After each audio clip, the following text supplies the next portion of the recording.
The advice and opinions expressed by the host of Autism Live and her guests are meant solely as suggestion and should not be in any way construed as child-specific advice. Any choices you make in determining your child's treatment are completely at your own discretion. Dr. Doreen Granpeesheh is the Dr. Doreen is an expert in autism. Doreen Granpeesheh. Dr. Granpeesheh. Dr. Doreen Granpeesheh. Dr. Doreen Granpeesheh is a visionary in the field of autism. Now you can ask her questions on Ask Dr. Doreen.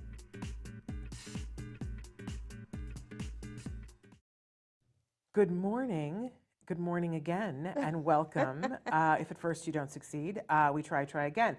Good morning and welcome to Ask Dr. Doreen. Look who's here with me live. Good morning, everyone. It's our first live show in the studio with you in it is. 2023. It This doesn't is true. seem like it because it feels like so much water has gone I underneath know, the bridge. honestly. But it's our first live show with Dr. Doreen here in the studio, so we're excited. We're live. I don't even know what today's date is. It's like, what is it? I have It's no the- idea. It's the 17th. I can't believe that. I was just going to say, it's like the 13th. It's the 17th. Where did that happen? But so here we are, and we're excited to be here with you guys live in 2023. If you don't know Dr. Granpeesheh and you didn't recognize from the opener, she's a true expert in the field of autism. I believe the preeminent expert in our time, and what other time is there in the field of autism, right? And she's been working in this field for more than 40 years, 40. I didn't say 14, 40 years, Yep. helping all kinds of individuals on the spectrum, and including in that conversation, people who love and care about people on the spectrum, the Definitely. caregivers and the siblings and the boyfriends and girlfriends and significant others and aunts and uncles and grandparents, right?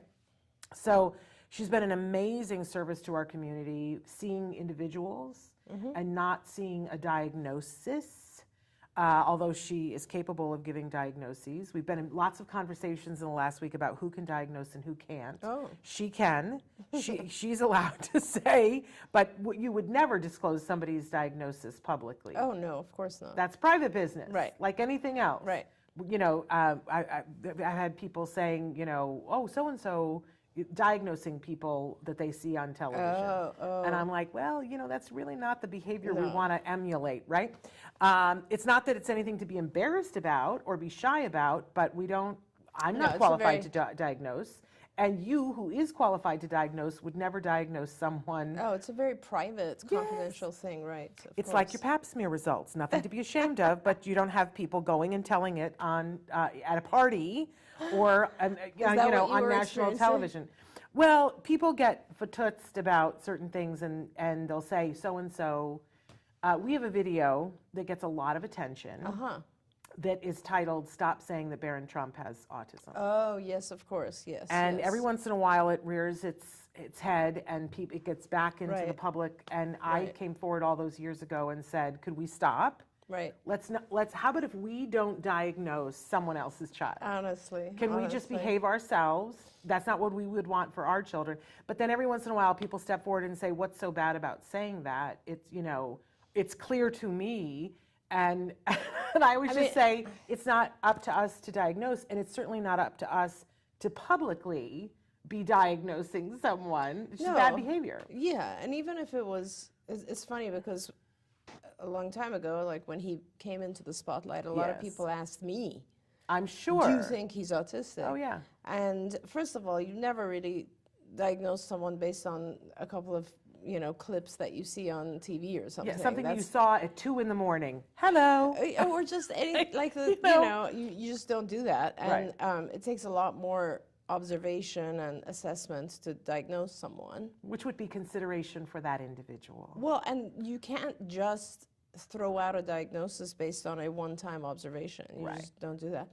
But it's funny because I remember when people were asking me, and I just happened to see him on TV. Yeah. I saw certain behaviors that would be very contrary to the diagnosis. Interesting. And I was like, you know, if I was going to engage in that discussion, which I don't, Yeah. I would say, no, he definitely doesn't. So Well, there we it's go. funny, yeah. There we go. So anyway, but she is capable of diagnosing. That's how we got into that little loop of conversation. Yes. And but she does all kinds of other things and has done all kinds of other things and continues to do all kinds of other things. And we adore you for it. Thank you. And I'm like, I always want to say this, that I'm president of your fan club, but it's like I'm Thank saying you. that euphemistically, but I should be. I should start Thank a fan you so club and be much. president of it.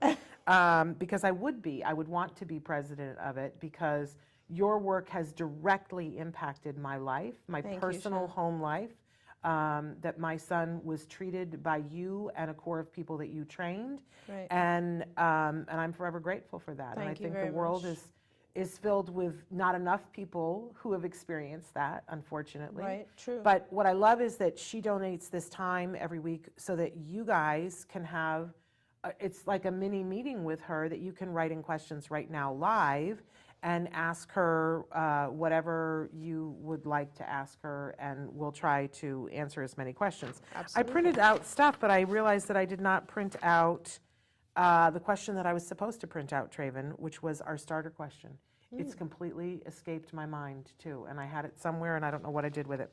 So maybe Traven can tell me in my ear what that was. But in the meantime, we're going to go ahead and launch in, because we had a topic, and I had a first question. Well, you may have sent it to me. It's in the description, the rundown on the calendar, Oh, I see. which I'm not Okay. able to get in this iteration. So Traven will tell me. So I have one from Friday. Oh, how can we tell if our child's health issues Are impeding their are progress. impeding their progress? Thank you. Right. That's what the topic is. And it's an important one and something that you feel very passionately It's about. a really great subject. I'm Yeah. really glad that somebody asked that question. It's so important. Yeah.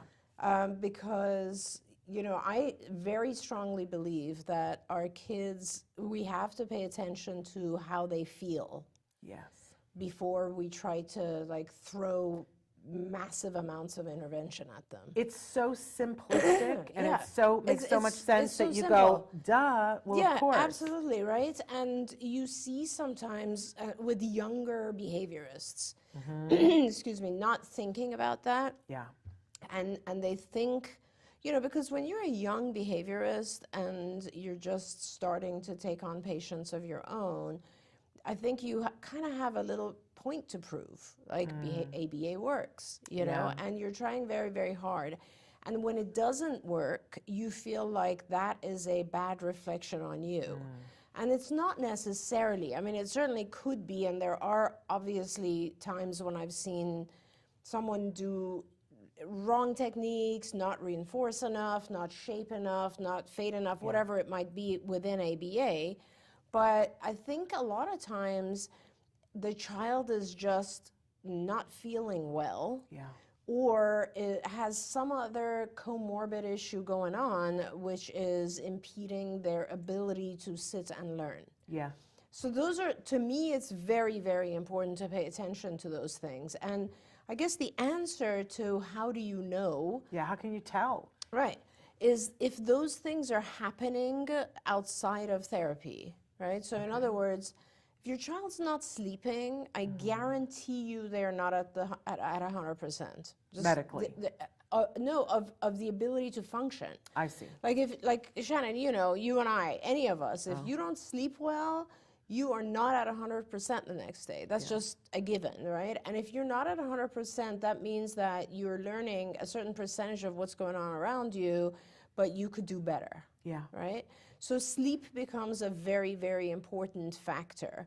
If you have, it's funny because as not that our viewers need to know this, but I was struggling with norovirus the last week. And so when you have stuff going on in your stomach, for instance, you are definitely not functioning well enough to be learning new material. Oh my God.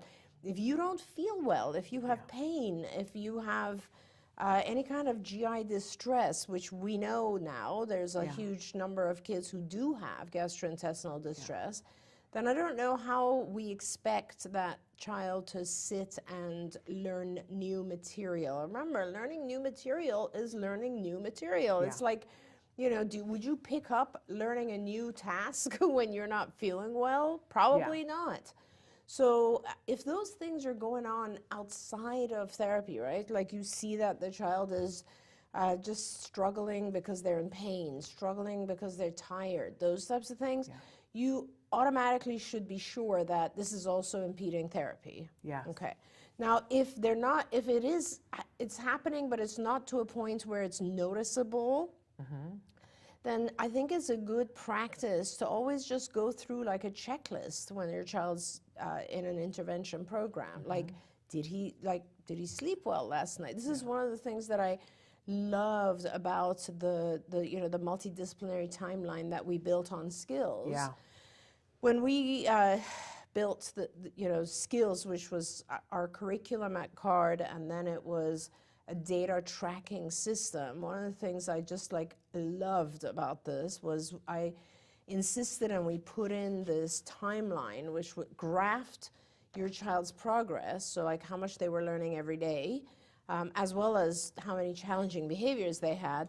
But then on top of that, you could put external events. Yeah. For instance, did the child not sleep last night? Did the child start a new medication? Did the child Did the dog die? Did the dog die? Did something traumatic happen? Did the family move? Did whatever it is? Yeah. Because all of those external factors will influence learning, Yeah. right? They will just influence how the child's doing. So as long as you keep that in your mind and you have your behaviorist or whoever's working with the child just do a checklist. Did anything unusual happen yesterday that he's not learning today? I always ask the teams. Yeah. So let's see, was he sleeping okay? Has he been sick? Has he started a new medication? Is there something different in his diet? These are all very important things to ask. One of the things that I think is that I don't want to generalize, but the medical field in general, I'm going to go ahead and generalize, sometimes they kind of norm things out for our kids. Like there was somebody who wrote in last week and was talking about the fact that their child has had diarrhea their whole life. Oh, yeah.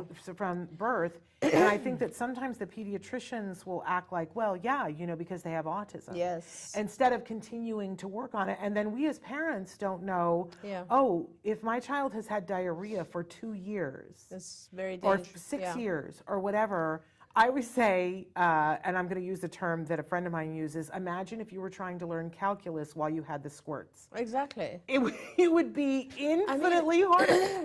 And calculus is probably equally as complex as the English language. Oh, absolutely. Come on. And we're not even talking about the discomfort of having diarrhea. We're talking about the nutritional imbalance that occurs with our kids over years of being sick like this, right? I remember I was doing a diagnosis years and years ago, and this family was a friend of one of our supervisors, so I was trying to spend a lot of time and help them as much as I could, and so we spent a couple of hours just talking so that I could evaluate the child. And honestly, at the end of the 2 hours, like there were 2 hours we were talking about this child, and there was no mention of any of the gastrointestinal distress. Yeah. And then all of a sudden at the end, I was like, so is there anything we've not talked about? Yeah. And mom said, well, yeah, he also has diarrhea, like, 3 times a day, 4 times a day. And I was like, how long is that? And when she told me, and I said, how come you didn't mention that before? And she said, because I took him to a gastroenterologist, and the gastroenterologist, pediatric gastroenterologist, said, that's just part of the autism. Yeah. And it absolutely is not. It is comorbid. It's a different issue, and you have to deal with it, right? Autism is so kind of pervasive. It takes over so many different areas of functioning that it overshadows these other things. Like if it was any other child and they weren't sleeping, something as simple as that, we would say immediately, there's a sleep issue, there's a sleep disorder, we gotta deal with that. But, or an allergy or something like that. But with autism, we attribute all these other things to autism, and it's just not the case. And I gotta say, it's not our fault as parents that we get lulled into this thing from the doctors. It's not our fault. Because they act like, oh, it is that, and we don't know. But I'm just saying that now we're here with someone who knows better, that we need to pay attention. The first time I really saw, oh, I better pay better attention, was when my son was in preschool and he got the flu. And another little boy who sat next to him in his Fun for Fours class, that it was inclusive class, this little boy did not have autism, sat next to my son. He got the same flu, same day, like they interchanged, right? And they both got dehydrated, and we took both of them to the emergency room on the same evening. We weren't there at the same time, but we saw the same doctor. So that's as close as you can get. They had the same exact symptoms, absolutely. although Jem's were a little bit more severe. They had talked about taking him to another hospital. His were that severe. The other little boy got IV fluids, and they sent him home. They sent us home, no IV fluids. The other little boy was back to school the next, like 3 days later, and Jem missed 2 weeks of school. And later on, I was like, why did this happen? And I even went back and said, sent a message to the doctor, I'm curious. And he said, oh, I can tell you exactly why we didn't give your son IV fluids, because he had autism. And you disclosed that to me, and it's really hard for kids with autism to do the IV. They pull it out, and so we made the decision, and I was like, okay, now I know we're playing in a different playing field, and I know that I got to advocate for my child better. And then I got to tell them what's possible and because they're going to assume. And I got to do a better job because my kid lost 2 weeks of preschool. Because this doctor assumed that my child couldn't handle the medical intervention that was best for him, and so denied it to him. Totally right. So, Amazing. So we need to be mindful. We need to be watching.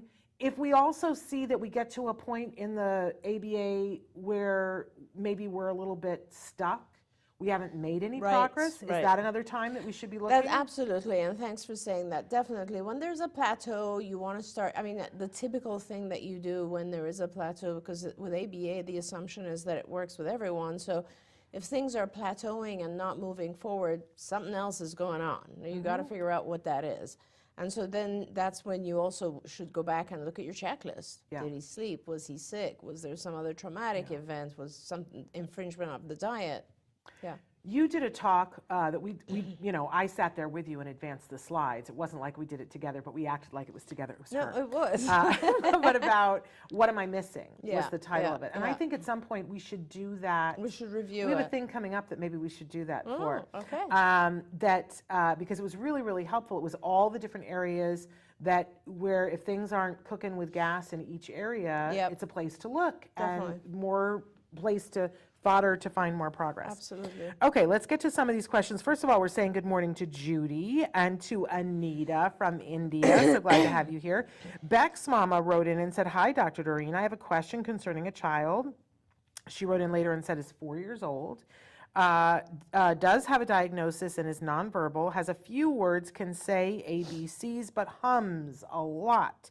Will humming stop if language is developed? And another person, Ms. Hellraiser, asked if she has tried probiotic. And look, Amanda with her blue hearts is here. Hi, Amanda. And Michelle is here. We'll get to your question in just a second. I think there's a way. I don't think I can like your comment from here, but I'll find a way to like that. But let's. So will the humming stop if language develops? Maybe. And it'll definitely, any kind of behavior, like we're talking about humming, again, you have to ask yourself, like, what is the function of that behavior? Why is the child humming? It could be a lot of different things. I've seen children hum because they're just copying something from TV, and they're doing that because they think it's a way to interact. So it's a form of interaction. And or it could be that the child is doing that because they have some sensory issues with their hearing. A lot of kids who have very sensitive hearing hum all the time. It's almost like they're producing white noise, so that it kind of like, reduces the effect of other sudden noises that are occurring in their environment. So it really, my answer, I guess, is maybe it'll reduce just by learning language. But you can shape the humming on its own to be less frequent. And that is, you basically allow the child to hum, and you might even want to turn the humming into other things like singing or play music so the child is humming along with the music, those types of things, but limited to a certain time frame of the day. Like you go into music class, that's where it's appropriate for all of us to sing or hum, right? And then when we're in other settings, then no, the humming has to stop. Again, one of the things you're asking, which is great, is like, can we reduce humming by replacing it with language? And certainly any kind of differential reinforcement of an incompatible behavior, this is called DRI, does work. That means you can't hum and talk at the same time. A lot of times we used to have kids who would hum a lot, and when you're humming, you're kind of like not hearing everything else. And so we wanted to stop them. So we would actually stop them and have them, let's say, sing out the ABC or something like that, because it's incompatible. So yeah, you'll have to see. But one way or another, I think you should start reducing the time frames that humming is allowed, right? And also, you can start playing with noise-canceling headphones. Kids who hum, I have found that when you put noise-canceling headphones on with, let's say, music or something else that's entertaining, the humming goes away, which is kind of interesting, because the humming, then that tells me that the function of it has something to do with what they're hearing and not with what they're producing. Yeah. Interesting. She did write back and say, I have noticed a lot of times he hums when he's bored or sleepy, and he's never had an ear infection, which is great. Congratulations on that. Well, he's also, that's great that you wrote that. He's trying to entertain himself in some ways too, There is a vibration both close to the vagus nerve and in your head sometimes. I know my doctor tells me that humming is good for reduction in anxiety. Yeah. Because it's close to the vagus nerve. But I think it's different for everybody. But I do want to put in your backpack, because I know sometimes you just need that hope that this isn't going to be forever. No, but also, yeah, absolutely. We don't want to depress you about it. But I want to say that humming when you're bored, there's nothing wrong with that. Yeah. Like, I hum all the time. My parents, my children tell me that I hum continuously, right? I've never heard you hum. Right, because when I'm here, we're working and doing stuff, right? When I'm home, like if I'm washing dishes or cleaning up or whatever, I am constantly humming, right? Now I want to know what she hums. How about the rest of you? Different songs. Is it Genesis? Is it Genesis that you're humming all the time? Genesis is too hard to hum. Okay, all right. But that's the thing. Like, there's nothing wrong with entertaining yourself by humming, right? It becomes a problem if the humming interferes with other things like language. Yeah. So, yeah. Very cool. Okay, Ms. Hellraiser has said, my son is 11 years old and his language is getting so much better, and they are saying that they highly recommend omega-3. Have you found that to be useful for some of our kids? So omega-3s or fish oils are generally very useful for memory and cognitive functioning. So it's one of the supplements that I usually recommend anyway. I think it's very healthy for all of us to be on omega-3s. But again, like, my perspective is that our children, and this is my perspective, is that our kids have fallen behind on certain skills, for instance, language. And we need to teach those skills. And taking supplements and other types of intervention like probiotics, everything has its own reason. Probiotics are very necessary in our environment now, given our food source is so bad. So probiotics are absolutely necessary in order to maintain a healthy gut flora. I think omega-3s are very, very helpful because we're not getting enough of what we need nutritionally from our food. So those types of things are very supportive. But I do think that in addition to those types of things, you need to have interventions that are focused on the area that you want to focus on, language, for instance. There we go. Renee, I'm so glad that you were able to join us. I had Traven send you what you asked. Could you discuss the use of Risperdal as a treatment for a 4-year-old, minimally verbal boy who has great trouble focusing? I heard you sigh. Yeah, I did sigh because for many years, I was kind of not a big fan of Risperdal. And I'll tell you why. Risperdal is an antipsychotic, right? And It's one of the very, very few medications that are actually approved for autism, which it's like, it bothers me because what Risperdal does is, I think it kind of numbs the responses of a child. So yes, generally speaking, when you have a child or an adult who is, let's say, very severely affected by autism and, so far has been affected for such a long period of time that the intensity has increased and they're no longer able to really communicate or express what is frustrating them, then yeah, I mean, I can see a use for Risperdal, which is kind of more very calm. Let's calm you down so that we can figure out what's going on, okay? But when I look at younger kids, I have a really hard time with Risperdal. Currently, I'm in the process of helping a child come off Risperdal. He's been on Risperdal for 3 years, I believe, and when you come off Risperdal, there's a very big risk of other types of neurological issues developing, so you have to come off very, very slowly.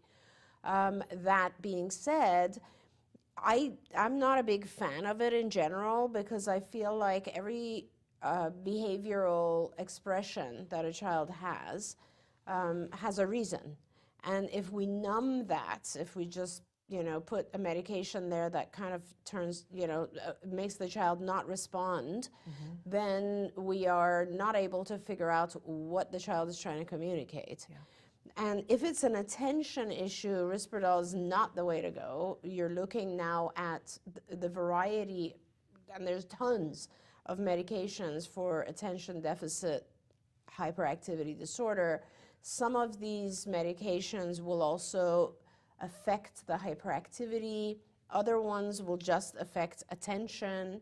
And I think that you definitely need to be talking to a good pediatric neurologist who can help you select the medication that will help your child stay more focused. There's a lot of behavioral tricks we do for that as well, but if you're looking for medical, that's the direction to go, not necessarily Risperdal. And I kind of want to hug you because I love what your answer was. And what I have heard from so many experts over the years doing Autism Live is that that it's the kind of thing that it should be the last or next to the last resort. Like try everything else first. And for like as much as you probably feel like you've tried everything under the sun, very likely you haven't. And that it might be well worth it to look at a whole bunch of other things first.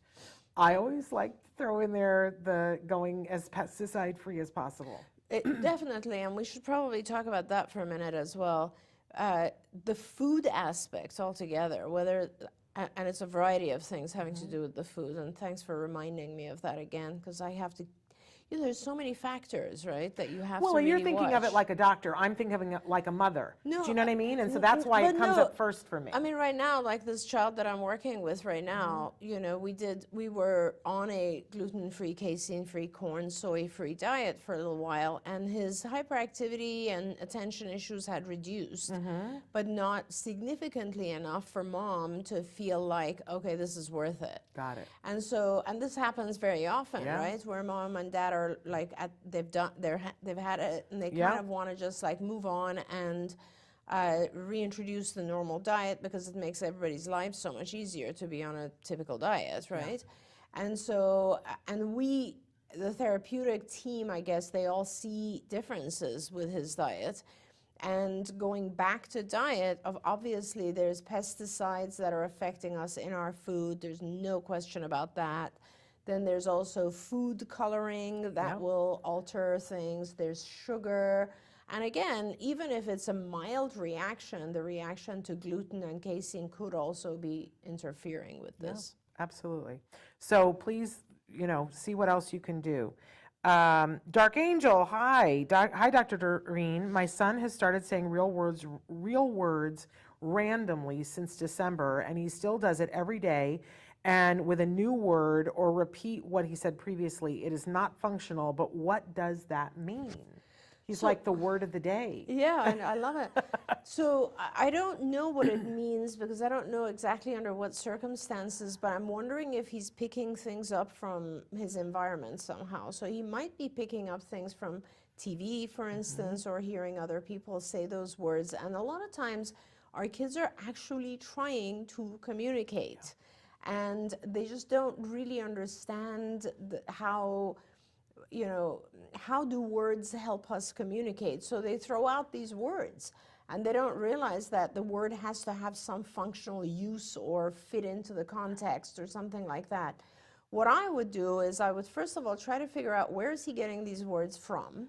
And secondly, I would try to turn the word, I don't know, I don't remember now, Dark Angel, forgive me, for like the level of communication that your child has. But if it's possible to turn it into some form of communication, like when he says the word, talk about the word, describe the word, have him describe the word, show him the word, whatever it is that you can turn it into more than just a repeat, then I think that's probably the way to go. She says he doesn't watch TV and the words are in French. But I believe that you are in Canada, so it would not be crazy to think that people around him are speaking French. Well, it depends on where you are in Canada. I didn't know that you were in Canada, actually.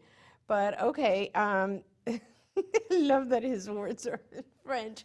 So I had another child who actually, this is very, and I got to tell you, he might be trying to learn something on his own, which is totally something that happens as well. I had another child who would literally take her iPad and would change the language on there so that she could watch the same shows but in a different language. And how old was this child? She was, when she used to do that, and she's an adult now, but when she used to do that, I think she was like 5. That's She was amazing. very, very young, and Mom and I would always be like, is she trying to learn a new language? Like, what is she doing? People should never say that our kids are not amazing. Our my kids are gosh. amazing. Oh my I know gosh. that sometimes it comes with a bag of very interesting, confluence of things that are not always fun, but our kids are amazing. She says, I speak to him in French, and we speak English home, and we are in an English province. So he's trying to communicate with you. If you speak to him in French and he's blurting out French words, he's trying to communicate with you. What a beautiful thing. Yeah. That's amazing. Absolutely. That's my sister-in-law, Christy Goat Adams. Hi, Christy. Do you see her there? No, I'm not seeing Right that. after, she's in the middle there. Okay. Sending me hearts. Okay. All right. I didn't see that because I've skipped ahead a little bit because we were having that live conversation. Okay. So Beck's mom said thank you so much. There, I see it now. But Dark Angel did also ask, does brain function ever get better for our kids? And I loved that Ms. Hellraiser responded and said, absolutely, it does with therapy and proper nutrition and a parent that never gives up. Amen to that answer. Oh, for sure. That's a great answer. And you have to realize, you guys, that, one of the, when we talk about language acquisition, just in neurotypical people as well, the period of time that we have what's called very, very high brain plasticity is between ages 4 and 7. And what that means, and that's why it's like if a child is exposed to another language prior to age 7, continuously between 4 and 7, then it becomes a very fluent language for them. Why? That's because that period of time is when, and by the way, going back to the fish oils helps this issue as well. That is when your nerve cells, your neurons, are able to readily grow new dendrites. So, a neuron looks like kind of a tree with roots. Talking about trees again. Yes, and I heard that. And the roots are called dendrites, right? And the more of these, the more dense that area is of roots, the more, and now I'm getting too technical, the more neural circuits you're developing. That means that, like, the child will have more ability to respond to different situations and more flexibility and more connections to other types of brain functions and so on. These are just connections that are occurring. So yeah, absolutely. And that's why we say that you're supposed to do very intensive work in the earlier part of life, because the older you get, what happens, sadly, is that after a certain age, those dendrites that are not used just die off. Yeah. They And self-prune. Yeah, they And self-prune. they literally call it pruning. Exactly. So- And that's why they say that, if you want your mind to remain sharp in your older age as you become a senior, do things that involve brain activity. And that will allow your kind of nerve cells not to self-prune. There we go. Now, Amanda, who we haven't heard from in a while, but I'm so thrilled that she's here, has written in. And Amanda, this is just more evidence that you and I are sisters from another mother. She says, my son doesn't hum, but he does make some noises. Now, I am finally able to ask him, and he gives me answers as to what he's doing. Like he'll say, I'm thinking about jump scares on Yes, Five Nights at perfect. Freddy. Wonderful. That is a video game that he's really into. He plays it 1 hour a day, but I'm just happy he's able to tell me why Exactly. he's doing the noises and hand flapping now. He didn't used to be able to tell me why. Exactly. How amazing. And I love that, Amanda, because it kind of makes me feel very good, because years and years ago, many years ago, we're talking like 30 years ago, I remember thinking with one of my kids, why does he talk about these things? And then I realized that all kids do this, right? Except your typical kids will give an introductory phrase about Yes. what they're thinking. Yes. And then it makes it completely fine, Yeah. right? If I just blurt out something without giving an introduction about where I thought or what I'm thinking, or something as simple as like, I saw blah blah blah on TV yesterday, and then I can talk about it. Yep. That really just puts it in context, and that's perfect. Yeah. There's a great documentary, if you're not familiar with this, but Life Animated, which is Ron Suskin's family Yes. talking about his child on the spectrum who would always do these quotes from Disney movies that they eventually they just gave up, and they were like, well, he's never going to speak. He just says these quotes from Disney movies, and it's just this thing, and they kind of ignored it until one day, and I don't want to give it away, watch the documentary, but they realized it is not him just saying these things. It becomes clear that he is using it as a form Yeah. of communication. And then what changed as a result of when somebody is communicating to you and you don't realize that they're communicating and you're ignoring it, Yep.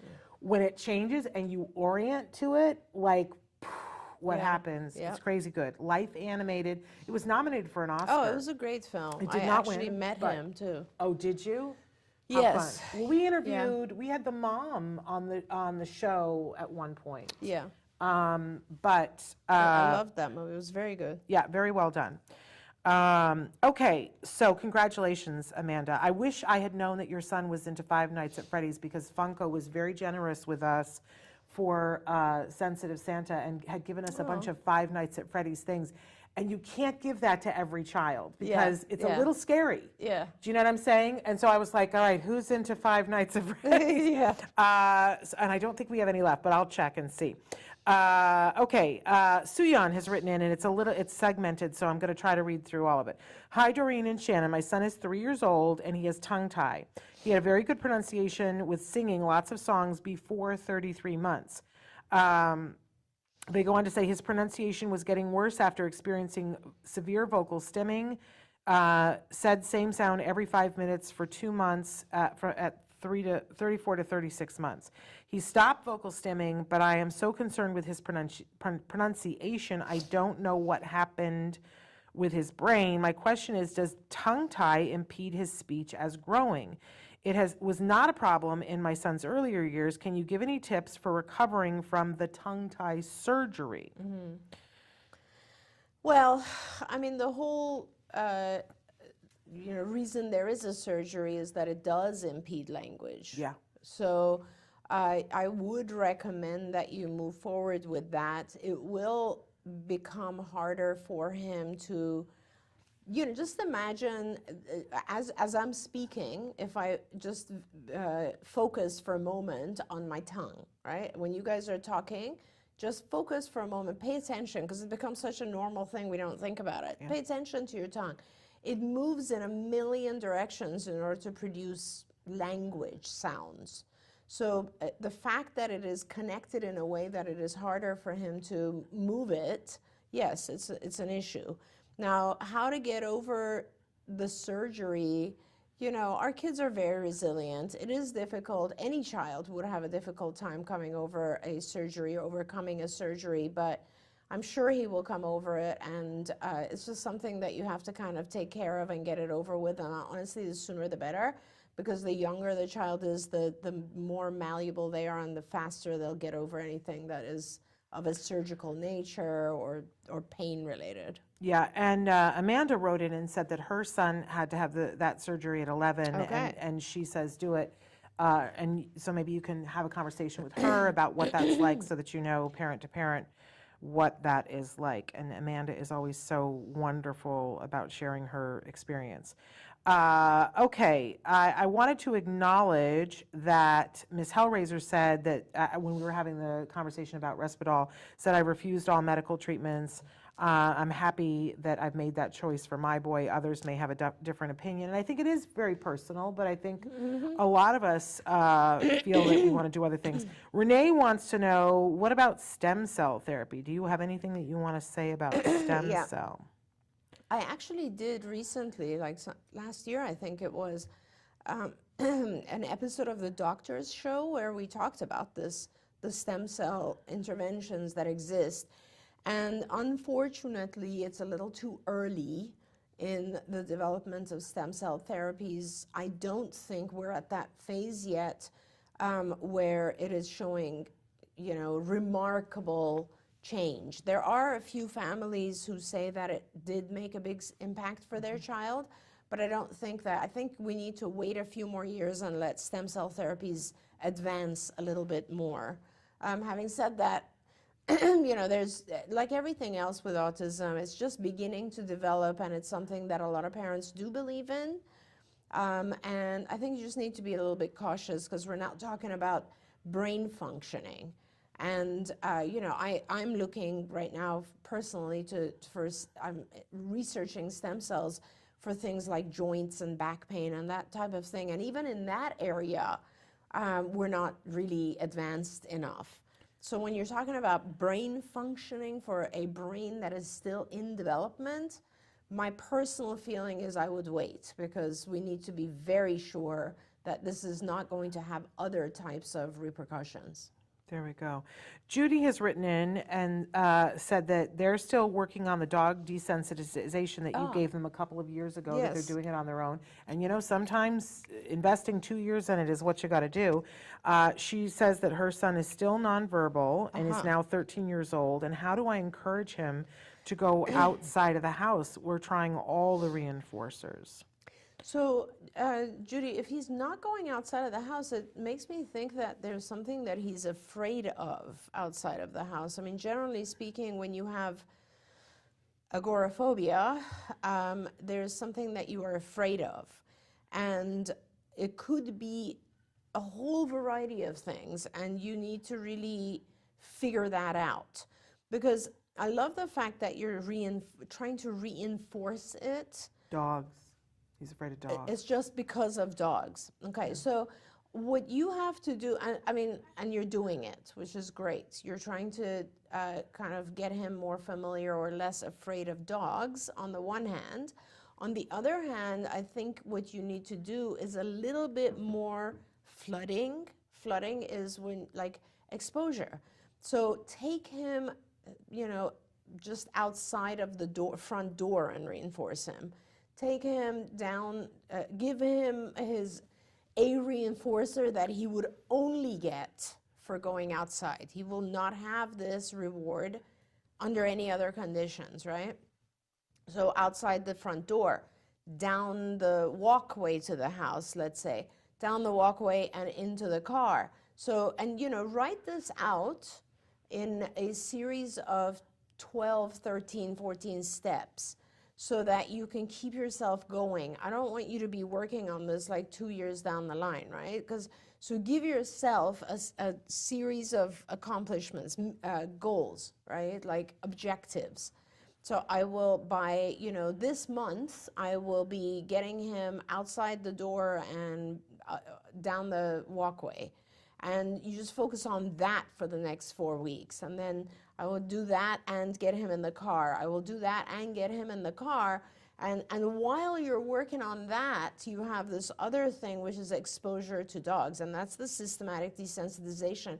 Now, I don't remember what I advised you a few years ago, but it would have probably been the best way to get over a phobia is systematic desensitization, which is kind of the same thing, where you write a series of steps that have to do with closer and closer exposure to the actual fear-evoking object.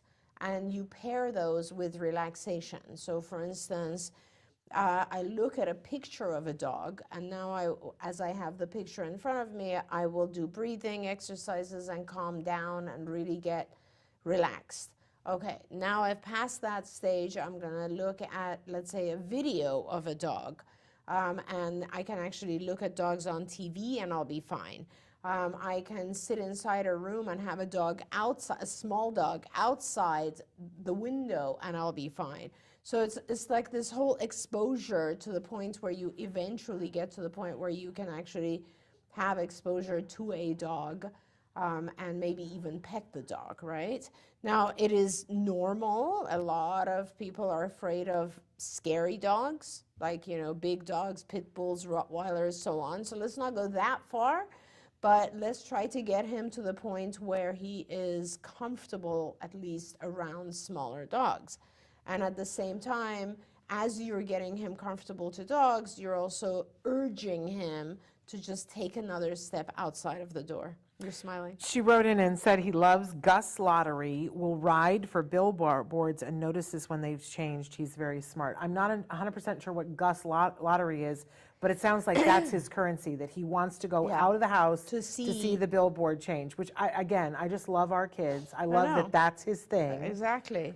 Okay, so I have this really outlandish, this is where my mind goes, and you have to tell me whether I'm completely nuts and I need to be thrown out of the studio. Okay.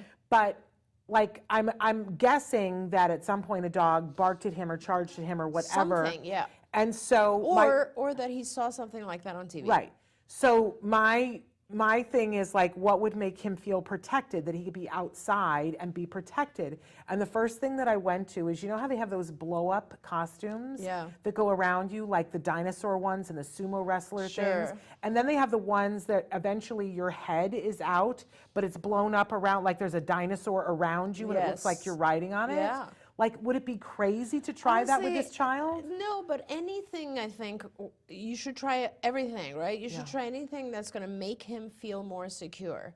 I mean, the natural reaction when you see a child who's scared of dogs is, what do? They run behind their parent. Yes.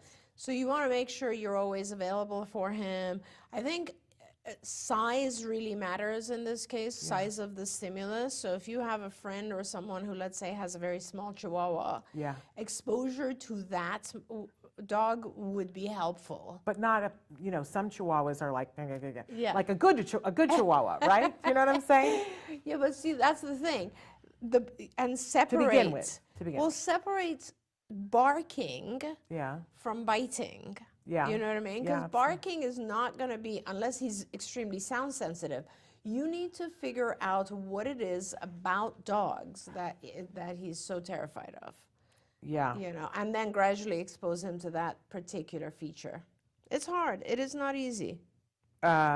She says, yes, my neighbor babysits, never know when he had a dog when younger. Interesting. I also wonder too, like there's certain maneuvers that, and maybe you've taught this to him already, that there are things, when dogs jump up, there's a thing that we've all learned from Cesar Millan, about how you just pull your knee up. Yeah. You don't have to fight with the dog, you just pull your knee up and the dog instantly doesn't like that. There are I know somebody in my neighborhood who walks around with a spray bottle, and if a dog comes near them, they spray the dog, and dogs don't like to be sprayed in the face. Right. They, even like nasty dogs will back up and be like, hey, what was that? What was that? I don't know. Somebody, Ms. Hellraiser said, we overcame a dog fear. He was mauled, I think, by a Great Dane, and we spent 3 years being absolutely terrified. He'd run into traffic to get away from a dog. We got a Staffy last year, and he's totally fine. Interesting that having their own dog helped a little bit with that. And Judy said, thank you, that they'll keep us updated. We had another question from Beck's mom, and I wanted to go back. I don't know. Here it is. They said, Another question is, how do I get my 4-year-old to do number 2 in the toilet? Yeah. He's good at standing to pee, just won't do the number 2. He goes to get me to get a pull-up so he can go into that. He doesn't have a problem sitting on the toilet. He just won't go. Yeah.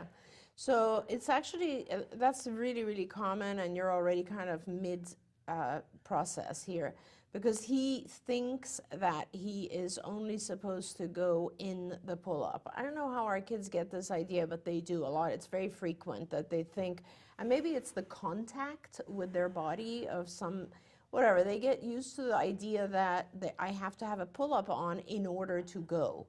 So, you know, you gradually have to teach him that the poo shouldn't just go in the pull-up, it should actually go in the toilet. Now, there's a number of different ways you could do that. You can give him the pull-ups, have him go, but then physically help him take the pull-up and empty it into the toilet.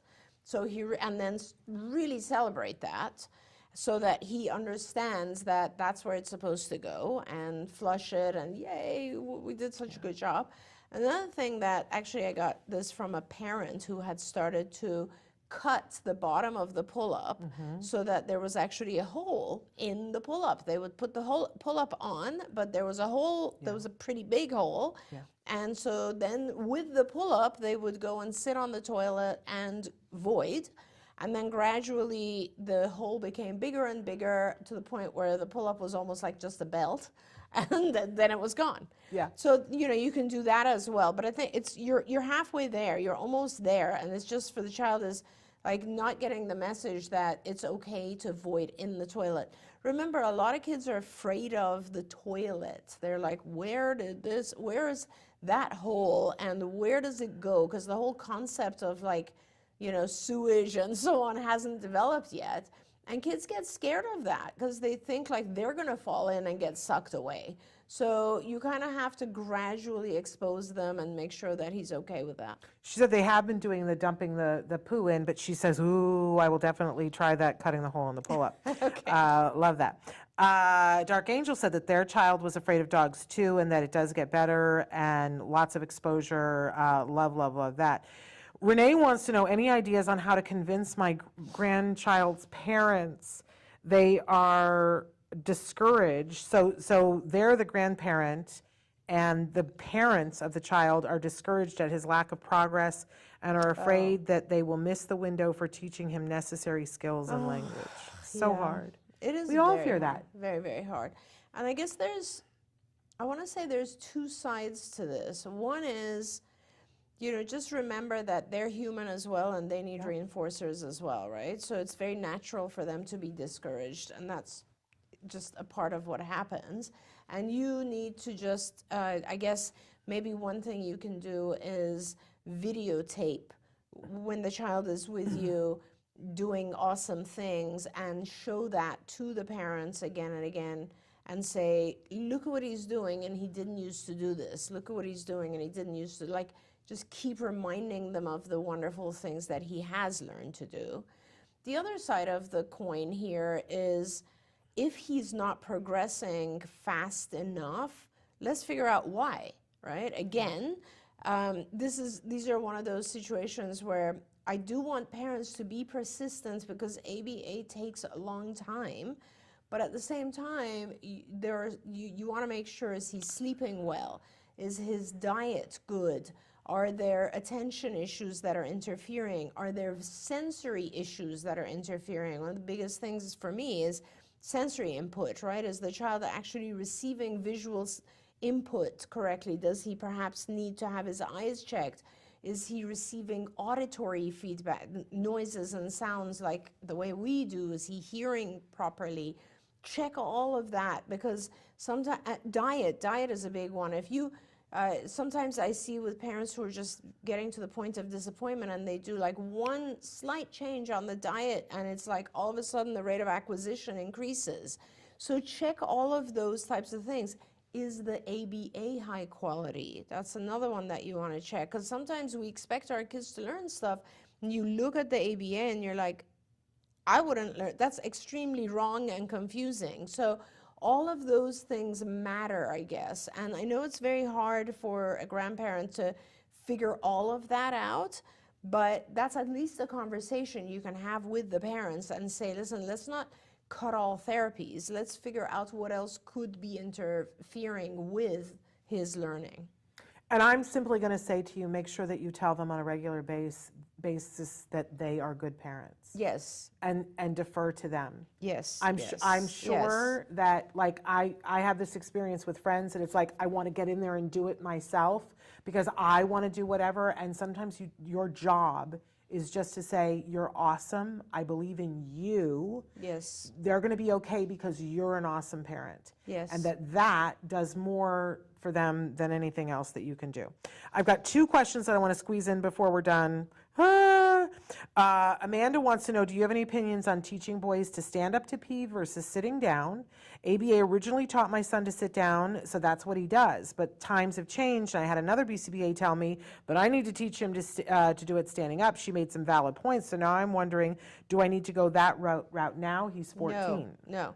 This is a very personal family choice. So I would just go with what he knows. But I mean, if there's another reason that you absolutely want to teach him to stand, then you have to do that. But I know that there are grown men who go either way. Yep. Ms. Hellraiser wants to know any suggestions on how to stop head banging. It's decreased 70% in the last 3 years. That's ginormous, but we haven't been able to extinguish it completely. Oh my gosh. So this is a really important area. And there's a difference between what we call SIB, S-I-B, self-injurious behavior, and attention-seeking behavior. So if the head banging is occurring when he is completely alone and no demands have been placed on him at all, then it is self-injurious behavior. And this is when you need to go and actually talk to a neurologist and try to get medication and figure out if he has headaches that are occurring, or if he is seeking out more sensory input, as in needs a head massage regularly or some sort of stimulation on his scalp that would help him stop seeking it out through head banging. That's a medical issue, okay? Otherwise, sometimes our kids will head bang because head banging freaks the parents out, and everyone, teachers, parents, everybody freaks out and backs off. So if you tell me to do something I don't really want to do and I bang my head and then you are like, oh my God, I better leave him alone, then I learn that every time I head bang, people will back off and not force me to do something I don't want to do. And that is more of a manipulative type of behavior. So, and it's smart. I mean, I'm not saying manipulative in a bad way. It's very smart. It's we figure out that we can do certain things to get other people to leave us alone, or we can do certain things to get attention. Like, I want mom to come over and spend time with me as opposed to my sibling. So I'm going to head bang, and when I head bang, mom comes over and holds me for a little while. So it really has to do with what is going on around the head banging. They say when he's frustrated. Yeah, so there you go. So he's frustrated. What he's trying to say, what would he say if he didn't head bang? If he was vocal, if he was neurotypical, what would he say when he's frustrated? I don't want to do this right now. Or I need a break. Or this is too hard. Whatever that utterance is, you teach him to say that. And when he says that, you back off and give him a break, okay? When he head bangs, you don't back off and give him a break. In other words, what you're saying is the head banging is not going to work as a form of communication. Language is going to work as a form of communication. And that's essentially what we do always when we have challenging behaviors. 2 last things. Dozer wrote in and said, I'm late, but I just want to let Dr. Doreen know that I bought her book. I'm soaking it up like a sponge. I have parent training in ABA, but it's nothing like the info in this book. Oh, that's awesome. Isn't that I'm so glad to hear it. And I know we have to end, but can I just say that I actually, over the holidays, made quite a bit of progress on, switched mid gear. I was writing a book more on like kind of ABA techniques and all that sort of stuff, and then I switched, and I'm really heavily now getting involved in this other book, which is I thought it would be very important for families to see like just stories of individuals who have recovered more. And I myself don't want to really use the word recovered, but have overcome the difficulties of autism, right? Yes. And so this book is going to be a chapter each of lots of kids. I think I have like 11 so far. Wow. Where they're answering questions and their parents are answering questions. Love it. And I think that'll be something fun. But I need help with the title. Oh, okay. So maybe our audience can help us throw out some title suggestions. Wonderful. I also do want to say that Renee wrote back in and said that the difficulties with the child, with the concern about the progress, she wrote pica, which is a whole other thing. It's a very different thing. And with pica, you really should be talking, I think, to a functional medicine doctor, figure out if there are nutritional deficiencies that need to be addressed. And then we can talk about how to address it behaviorally and stop it. But usually with pica, kids are eating things that are non-edible, and a lot of times it's because they're lacking in some nutritional area. Wonderful. We have, Fortune says, do you see patients in person? And occasionally she does, but not as much anymore. You're in different phase in your life. But you can write to me if you want more questions about that. Shannon at autism-live.com. We've gone over now.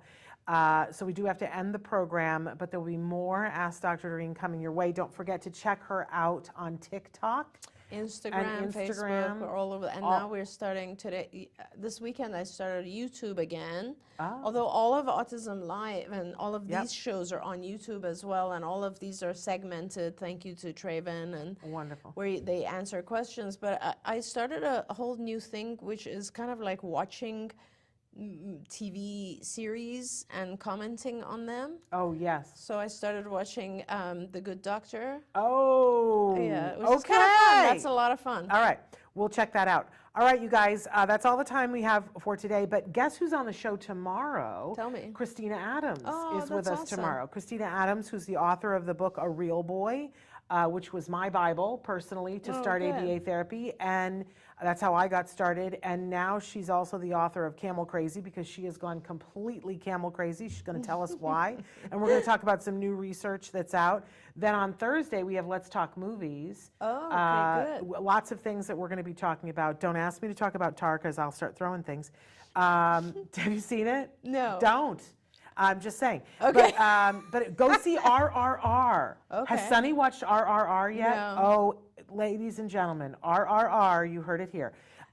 Traven's the one who turned me on to it. It's the best thing ever. Okay. So we'll be talking about those kinds of things on Thursday. You want to tune in for that. And guess what's happening on Friday? We have a brand new episode of Stories from the Spectrum. Oh, wow. And there's some really good stuff in it, you guys. I think you're going to love it. It's That's a brand new awesome. premiere. Sign up for the time so you don't miss it. What time tomorrow? Same time, same bat channel. We're always here at 10 a.m. Pacific time, which is 1 p.m. Eastern time. Please do the math wherever you are, because I'm not good at that. All right, until then, give your kiddos a hug from me and one for you too. Bye-bye for now. Bye-bye. Don't forget, you can watch Ask Dr. Doreen live every Tuesday morning at 10 a.m. Pacific time. We hope to see you there.